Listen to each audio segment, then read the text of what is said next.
دعاء أول جمعة في رمضان. دعاء يوم الجمعة فيه ترفع الأعمال وتفتح أبواب السماء ويستجاب الدعاء بإذن الله. لو عندك هم أو دعوة في قلبك لم تتحقق بعد، اجعل قلبك حاضر واسمع هذا الدعاء للنهاية.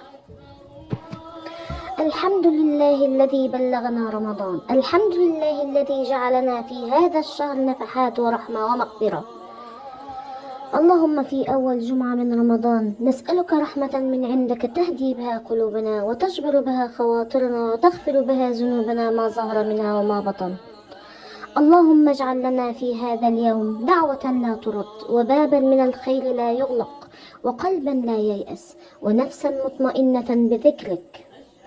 اللهم يا واسع الفضل، إن كانت لنا دعوة قديمة طال انتظارها فبشرنا بإجابتها في هذا الشهر الكريم.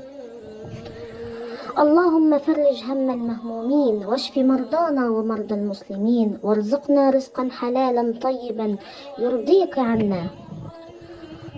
اللهم اجعلنا من عتقائك من النار، واكتب لنا القبول، ولا تجعل رمضان يمضي إلا وقد غيرت أقدارنا إلى أجمل حال يا رب العالمين.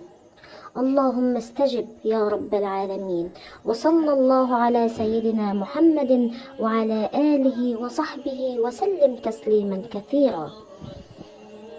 والسلام عليكم ورحمة الله وبركاته.